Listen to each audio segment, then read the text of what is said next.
दोस्तों आज के इस वीडियो में हम बात करेंगे ब्रिटिश शासन में अंग्रेजी शिक्षा का विकास भाग 2। दोस्तों हमारे पहले भाग के अंदर हमने बताया है कि भाई पाश्चात्य प्राच्य शिक्षा विवाद हुआ था 1781 से लेकर 1813 तक के जो भी घटनाक्रम हुए थे उन्हें हमने डिस्कस किया था। अधोमुखी निस्यंदन सिद्धांत 1837 के बारे में हमने उसमें बता चुके हैं। चार्ल्स वुड का डिस्पैच 1854 में हुआ था, वो सब हम पहले वाले भाग 1 में डिस्कस कर चुके हैं। अब उसके आगे हम आगे के जो पॉइंट्स थे उस 1882 के आसपास से आगे तक का जो भी घटनाक्रम था उसको हम डिस्कस करेंगे। दोस्तों चार्ल्स वुड के डिस्पैच के बाद में हंटर शिक्षा आयोग हंटर एजुकेशन कमीशन बनाया गया, जो कि 1882 में बनाया गया था। इसके जो अध्यक्ष थे W हंटर थे। इसमें कुछ निम्नलिखित बिंदुओं के ऊपर विशेष ध्यान दिया गया, जिसमें उन्होंने कहा प्राथमिक शिक्षा पर विशेष ध्यान दिया जाए, यह शिक्षा स्थानीय भाषा और उपयोगी विषयों में हो। दूसरा पॉइंट कहा गया दोस्तों, शिक्षा के क्षेत्र में निजी प्रयत्नों को भी प्रोत्साहन दिया जाए। माध्यमिक कक्षा के 2 भाग हों, एक में साहित्यिक शिक्षा तथा विश्वविद्यालय के लिए विद्यार्थी तैयार करें, दूसरी व्यावसायिक शिक्षा दी जाए। अगला पॉइंट उन्होंने कहा दोस्तों, महिला शिक्षा को विशेष बढ़ावा दिया जाए। हंटर कमीशन के आधार पर 1882 में पंजाब, 1887 में इलाहाबाद विश्वविद्यालय स्थापित किए गए। इसके बाद दोस्तों रेले आयोग आया, 1902 में आया था, जिसके अध्यक्ष सर टॉमस रेले थे। दोस्तों ध्यान दीजिएगा, इस आयोग में पहली बार 2 भारतीय सदस्य गुरुदास बनर्जी एवं सैयद हुसैन बिलग्रामी को शामिल किया गया था। रेले कमीशन के सुझावों के आधार पर भारतीय विश्वविद्यालय अधिनियम 1904 पारित किया गया। इसमें विश्वविद्यालयों को अध्ययन और शोध के लिए प्रोफेसर और लेक्चर की नियुक्ति करनी चाहिए।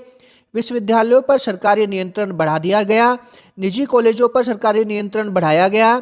जीजी को विश्वविद्यालयों के क्षेत्रीय सीमाएं निश्चित करने का अधिकार दिया गया।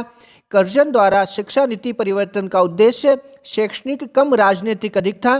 कर्जन के समय भारत में शिक्षा महानिदेशक की नियुक्ति की गई, जो HW ऑरेंज प्रथम DGE था। दोस्तों इसके बाद आया हमारा शेल्डर आयोग, 1917 में आया था, जिसके अध्यक्ष एमी शेल्डर थे। दोस्तों इसमें 2 भारतीय सदस्य आशुतोष मुखर्जी और जियाउद्दीन अहमद थे।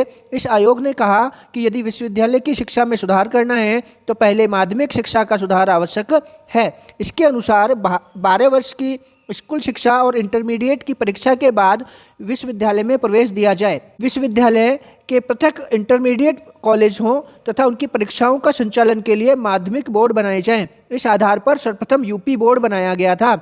स्नातक पाठ्यक्रम 3 वर्ष का हो। अध्यापक प्रशिक्षण पर कुलपति की नियुक्ति की जाए।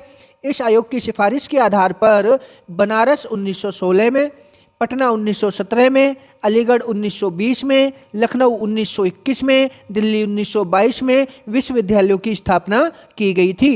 हार्टोंग समिति, दोस्तों इस समिति की स्थापना 1929 में की गई थी। इसके अध्यक्ष सर फिलिप हार्टोंग थे। इस समिति का गठन शिक्षा के स्तर में आ रही गिरावट को रोकने के लिए किया गया था। इसके बाद दोस्तों मूल शिक्षा की वर्धा योजना प्रारंभ की गई, जो 1937 में की गई थी। इसके अध्यक्ष जाकिर हुसैन थे। दोस्तों ध्यान दीजिएगा, अक्टूबर 1937 में गांधी जी ने वर्धा में अखिल भारतीय शिक्षा सम्मेलन आयोजित किया, जिसमें बुनियादी शिक्षा की योजना प्रस्तुत की गई और जाकिर हुसैन इसके अध्यक्ष थे। इस योजना में कहा गया बच्चों को 7 वर्ष तक मातृभाषा में निःशुल्क और अनिवार्य शिक्षा दी जाए, उन्हें व्यावसायिक तथा हस्तकला की शिक्षा दी जाए, लेकिन द्वितीय विश्व युद्ध के कारण ये योजना लागू नहीं की जा सकी। सार्जेंट योजना, दोस्तों इसे 1944 में लागू की गई थी। इसके अध्यक्ष जॉन सार्जेंट थे। ये भारत सरकार के शिक्षा सलाहकार थे।